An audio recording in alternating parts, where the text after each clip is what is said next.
मैं हूं आपके साथ नंसी शर्मा और बीएसटीवी देख रहे हैं आप, जहां मध्य प्रदेश अपने पर्यावरण और सांस्कृतिक विरासत के साथ एक और चीज के लिए जाना जाता है और वो है ग्वालियर का संगीत। पूरी दुनिया में ग्वालियर के संगीत की एक अलग पहचान है और ये पहचान दिलाई है संगीत सम्राट तानसेन ने। यहाँ की एक कहावत बहुत मशहूर है, कहते हैं यहाँ बच्चा रोता है तो सुर में और पत्थर गिरते हैं तो ताल में। ध्रुपद गायन शैली को पूरे विश्व भर में विख्यात कर देने वाले संगीत के जादूगर तानसेन का बड़े सम्मान से पूरी दुनिया में नाम लिया जाता है। वे ग्वालियर घराने के पहले कलाकार हैं जिन्होंने ग्वालियर घराने की संगीत की विरासत को पूरी दुनिया में पहचान दिलाई। आज करेंगे उनकी बात और लेकर चलेंगे आपको संगीत की नगरी ग्वालियर में।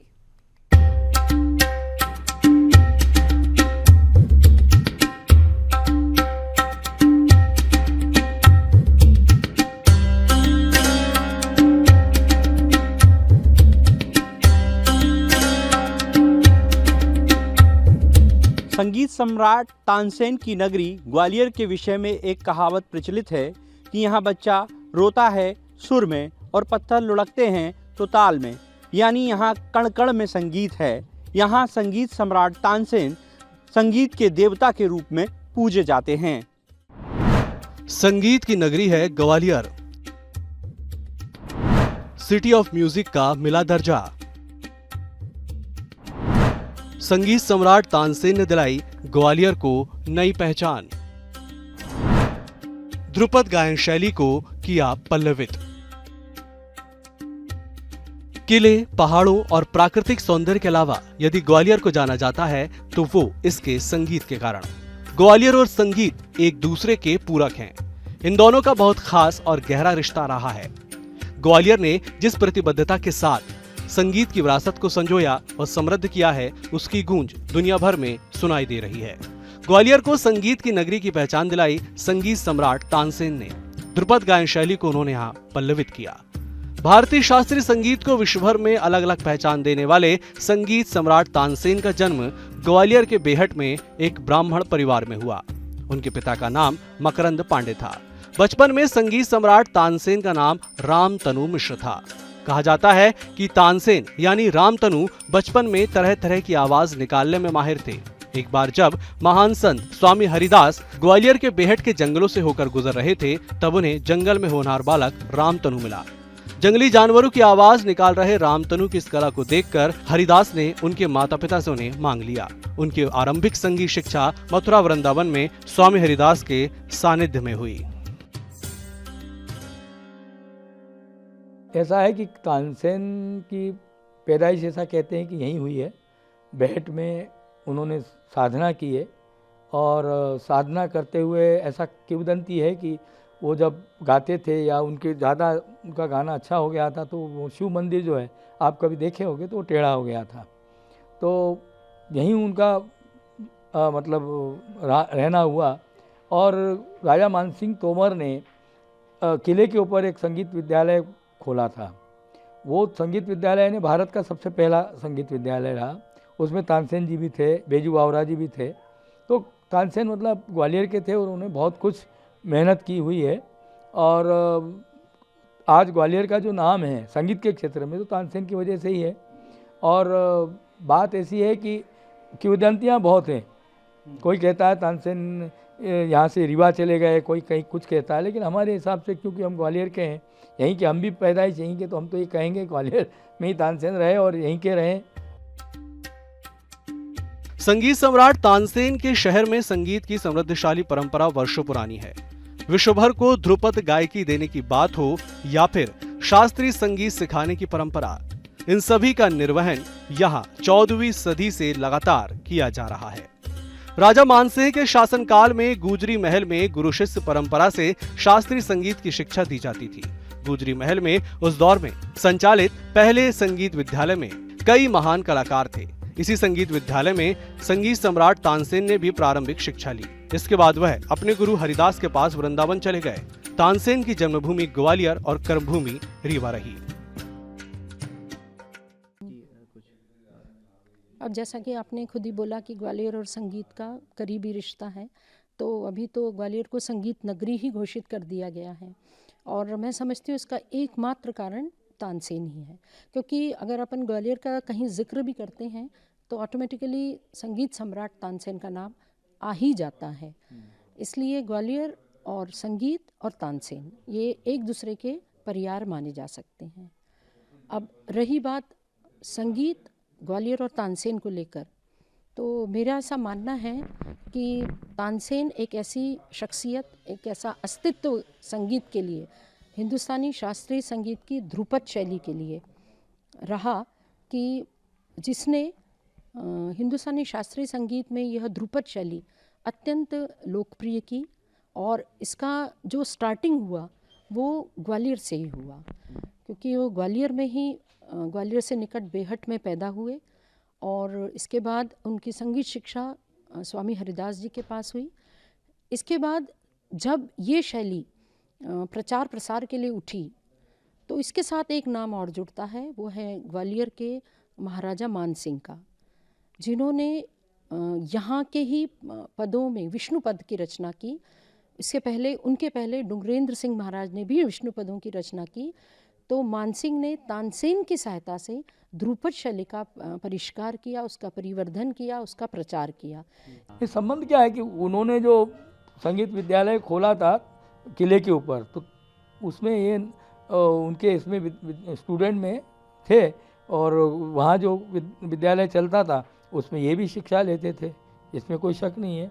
और वही था। और उसके बाद में अकबर के इसमें, हाँ, तानसेन का, तो राजा मानसिंह बहुत विद्वान थे। ध्रुपद वहीं से शुरू हुआ है, राजा मानसिंह ने ही शुरू किया है। और आज ग्वालियर में ध्रुपद अभी काफ़ी कुछ अब बढ़ रहा है आगे। तो जो ध्रुपद शैली थी, पहले ज़माने में ध्रुपद शैली थी, फिर ध्रुपद के बाद फिर ख्याल आए, ख्याल के बाद और तमाम चीज़ें आई। तो निश्चित रूप से ऐसा कहा जाता है कि राजा मानसिंह से उनका बहुत संबंध था, और हो सकता है उन्होंने कुछ निश्चित रूप से उनको कुछ शिक्षा दी होगी, क्योंकि अपने विद्यालय में उनको रखा था या शिक्षा दे रहे थे, तो निश्चित रूप से कुछ न कुछ किया होगा। ऐसा कहा जाता है कि तानसेन भारत में ध्रुपद गायकी के जनक है। ग्वालियर रियासत के राजा मानसिंह की ग्वालियर दुर्ग स्थित संगीत शाला में संगीत की उन्होंने बारीकियां सीखी। राजा मानसिंह के संगीत शाला में ध्रुपद गायन को सीखा और बाद में उनकी संगीत की ख्याति दिनों दिन बढ़ती गई। उन्होंने ग्वालियर से रीवा की रियासत का रुख किया। यहाँ रीवा नरेश राजा रामचंद्र के यहाँ दरबार में उन्होंने अपने मधुर संगीत की खुशबू को बिखेरा। लंबे समय तक रीवा तानसेन की कर्मभूमि रही। मानसिंह के दरबार में जब संगीत सम्राट तानसेन रहे, तब उनके बिल्कुल आरंभिक अवस्था के पद थे। तो उनकी भाषा, भाव, साहित्य सब कुछ में स्टार्टिंग जो फेस होता है वो सारी बातें थीं। इसके बाद वो मानसिंह के पास से रीवा राजा रामचंद्र जी के पास गए, तो वहाँ पे उसी ध्रुपद को लेकर गए, खुद ही नहीं गए, अपनी शैली को भी लेके गए। तो वहाँ जाके उन्होंने अपने तरीके से फिर से ध्रुपदों की रचना की और उसे लोकप्रिय किया, यानी एक क्षेत्र से वो दूसरे क्षेत्र में गया। संगीत सम्राट तानसेन की संगीत का लोहा पूरे विश्व ने माना। अकबर का बेहद करीबी अबू फजल ने सम्राट अकबर से तानसेन की गायन शैली को लेकर जमकर प्रशंसा की। तानसेन की गायकी की प्रशंसा जब अकबर के कानों में पहुंची तो वह भी तानसेन से मिलने के लिए व्याकुल हो उठा। कहते हैं उसने रीवा रियासत के नरेश रामचंद्र से संगीत सम्राट तानसेन को अपने दरबार में संगीत की प्रस्तुति के लिए बुलाया। इतिहास के तथ्य कहते हैं कि रीवा रियासत के नरेश राजा रामचंद्र सिंह तानसेन को रीवा में ही रखना चाहते थे। लंबी जद्दोजहद के बाद रीवा रियासत के नरेश राजा रामचंद्र अकबर को इनकार ना कर सके। जब तानसेन अकबर के दरबार में गायन करने पहुंचे तो अकबर ने उन्हें अपने दरबार में गायन के लिए जगह दी। बाद में संगीत सम्राट तानसेन अकबर के नवरत्नों में शामिल हुए। जो संगीत के आप सभी जानते हैं कि विशेष कद्रदान थे और उन्होंने भारतीय शास्त्रीय संगीत के लिए बहुत काम किया। तो उन्होंने रीवा रामचंद्र से बोला मुझे तानसेन को दे दीजिए आप। तो कहते हैं कि रीवा रामचंद्र महाराज ने खुद उनकी पालकी को कंधा दिया, क्योंकि वो ऐसा नायाब हीरा था जिसने ग्वालियरी संगीत को न सिर्फ बढ़ाया और सब जगह प्रचारित किया। फिर देखिए आप, वही शैली चलते हुए अकबर के दरबार पहुंच गई और फिर वहाँ उनके जीवन के अंतिम क्षण तक वो वहीं रहे और उन्होंने उसको प्रचारित और प्रसारित किया। निसंदेह अकबर का भी रोल है, उसमें बहुत बड़ा योगदान माना जा सकता है कि ध्रुपद शैली के प्रचार प्रसार में या उसके स्थायित्व देने में वहाँ भी उनको सहायता मिली। इतिहासकार बताते हैं कि तानसेन की ख्याति धीरे धीरे पूरी दुनिया में गूंजने लगी। उन्होंने ध्रुपद शैली को पूरी दुनिया में मशहूर किया। वो एक अमर गायक हैं। उन्होंने ग्वालियर का नाम पूरी दुनिया में विख्यात किया है। वो अकबर से बहुत गहराई से जुड़े थे।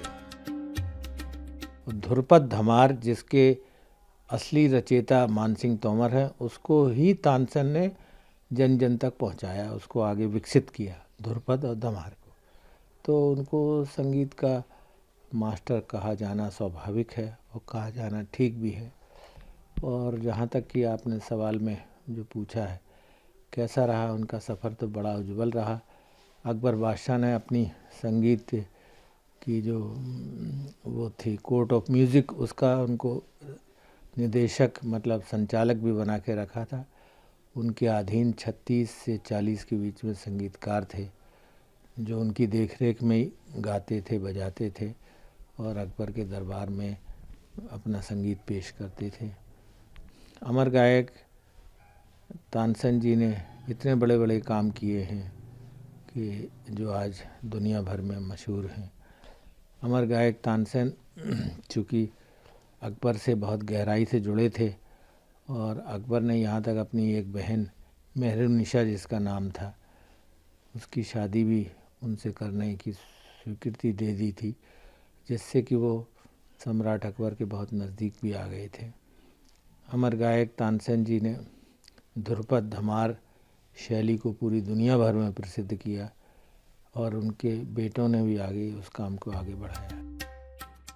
तानसेन को भारत में सबसे महान संगीतकार के रूप में माना जाता है। तानसेन को शास्त्रीय संगीत के निर्माण का श्रेय दिया जाता है जो भारत के हिंदुस्तानी शास्त्रीय संगीत पर हावी है। तानसेन एक गायक और वादक थे जिन्होंने कई रागों का निर्माण किया। ग्वालियर अपने कण-कण में उनकी याद समेटे हुए है। संगीत सम्राट तानसेन का जन्म बेहट में हुआ। वे यहाँ झिलमिल नदी के किनारे झिलमिलेश्वर महादेव मंदिर की पूजा अर्चना करने आते थे।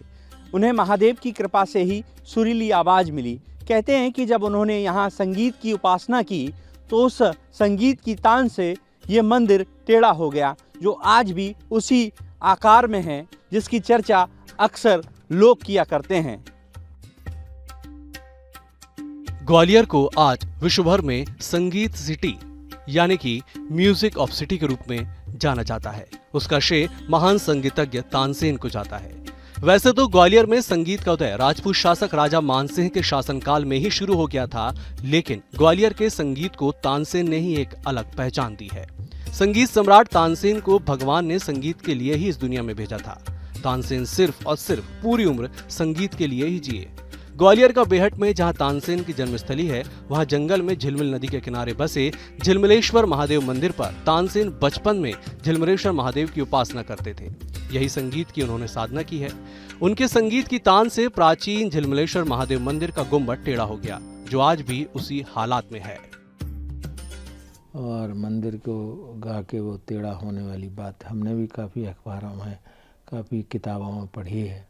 स्वाभाविक है, अमर गायक तो थे। अमर गायक का जब उनको दर्जा मिला तो विश्व प्रसिद्ध तो थे ही वो, और दुनिया में उन जैसा कोई और संगीत गायक अभी तक और दूसरा नहीं सुना गया, देखा गया, पढ़ा गया।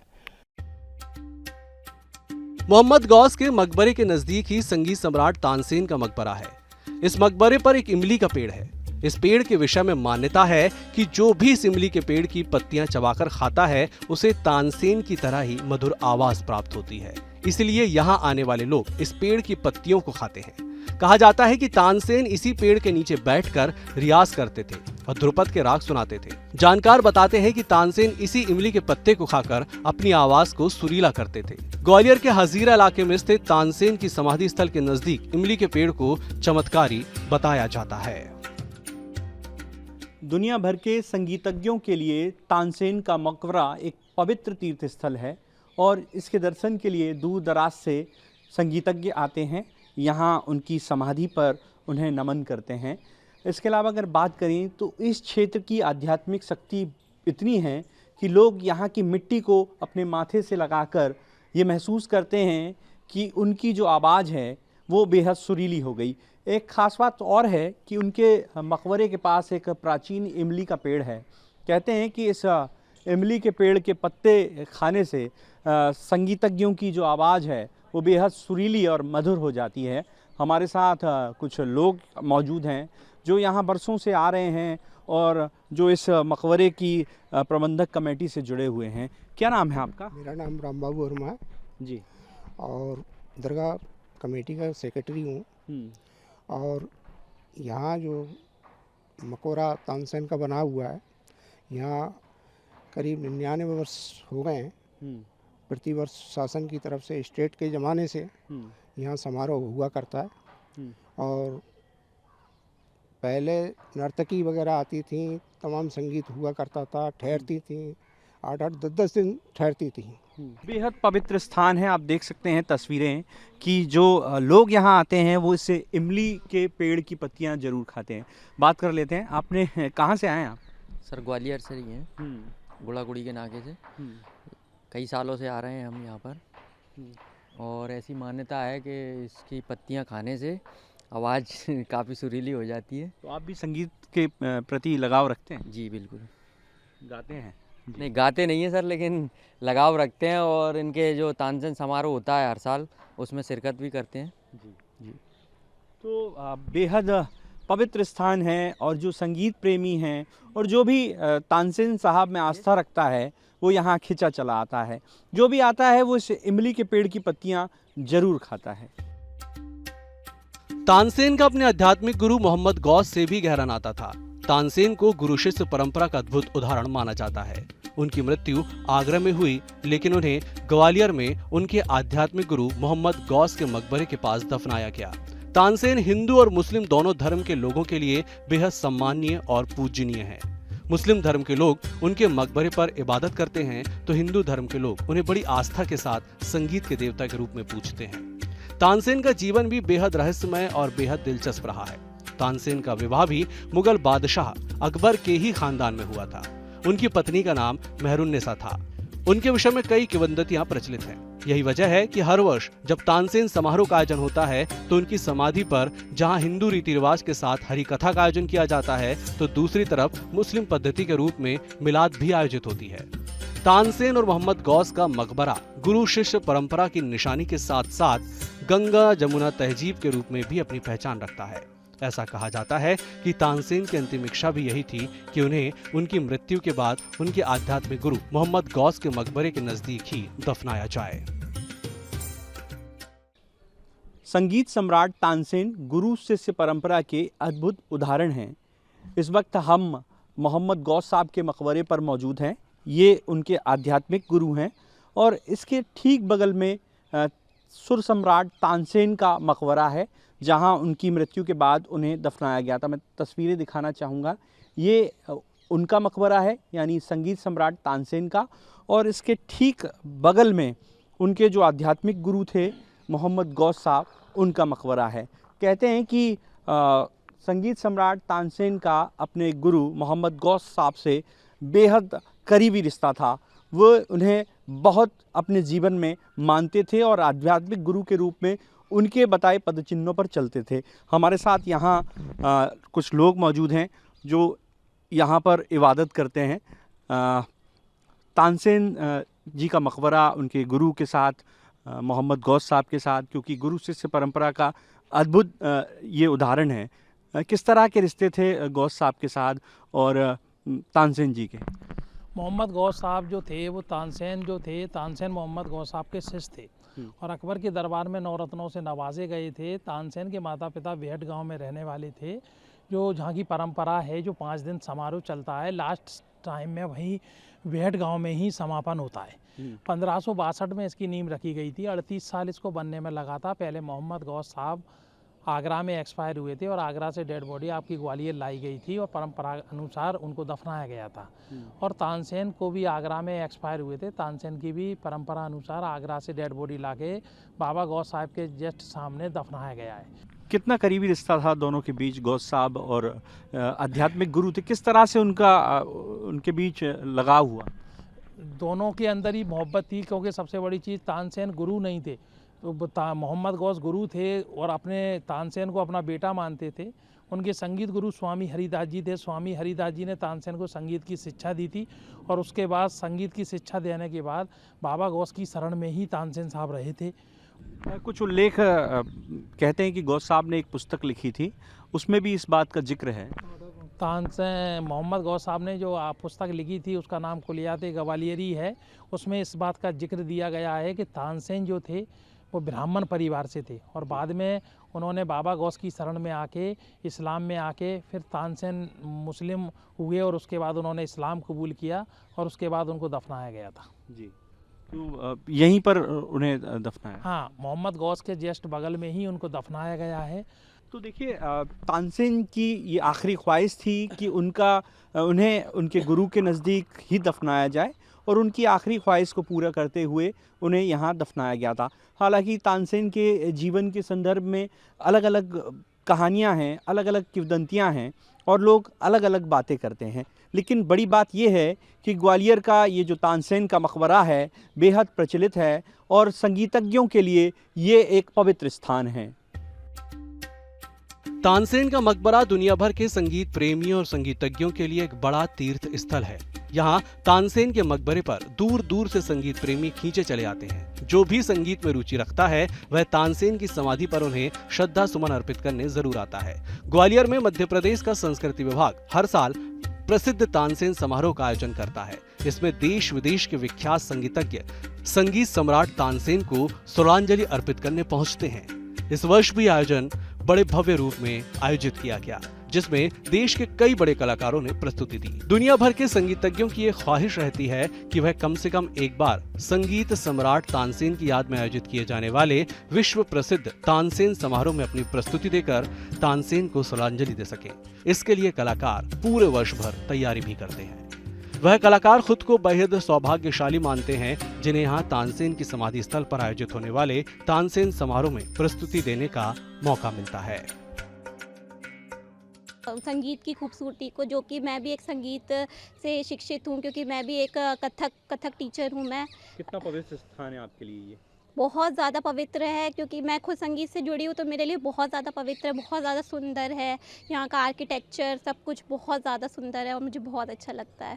इसके विषय में मैं कहना चाहती हूँ कि तानसेन जो है ग्वालियर में पैदा हुए थे। उनने हमारा बहुत, एक तरीके से ग्वालियर का नाम उसी वजह से है, तानसेन की नगरी ग्वालियर कहते हैं। उस वजह से हमारे ग्वालियर के तरीके से नाम पॉपुलर है, रोशन है और हर साल यहाँ पे तानसेन समारोह होना बहुत ज़्यादा हमारे लिए गर्व की, गौरव की बात है और हमारे ग्वालियर को बहुत ज़्यादा पॉपुलर और बहुत ज़्यादा गर्वित करता है ये तानसेन समारोह और तानसेन का मकबरा जो इतना सुंदर है, देखने लायक है सब जगह।